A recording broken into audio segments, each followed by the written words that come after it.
अच्युतं केशवं रामनारायणं कृष्णदामोदरं वासुदेवं हरिं श्रीधरं माधवं गोपिकावल्लभं जानकीनायकं रामचन्द्रं भजे। अच्युतं केशवं सत्यभामाधवं माधवं श्रीधरं राधिकाराधितम् इन्दिरामन्दिरं चेतसा सुन्दरं देवकीनन्दनं नन्दजं सन्दधे।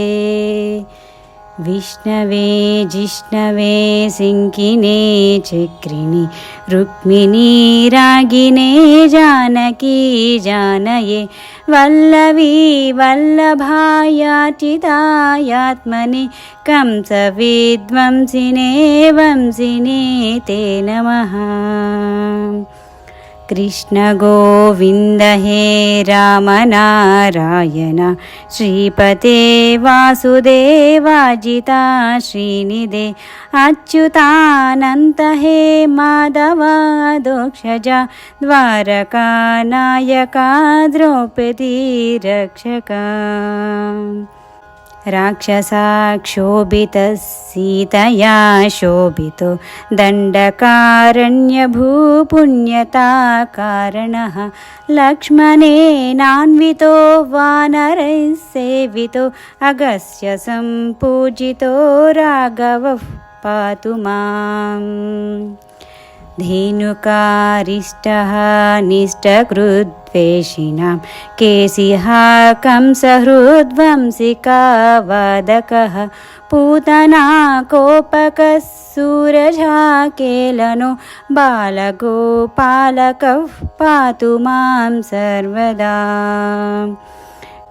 विद्युद्योतवत् प्रास्फुरद्वाससं प्रावुडं बोधवत् प्रोलसद्विग्रहं वन्यया मालया शोभितोरस्थलं लोहिताघ्रिद्वयं वारिजाक्षं भजे।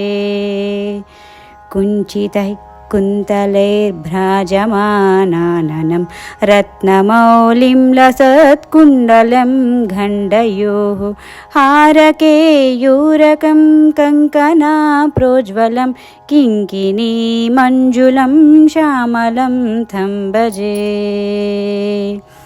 अच्युतस्याष्टकं यः पठेदिष्टदं प्रेमतः प्रत्यहं पूरुषसस्पृहं वृत्ततः सुन्दरं कर्तृविश्वम्भरं तस्य वस्यो हरिर्जायते सत्वरं तस्य वस्यो हरिर्जायते सत्वरम्।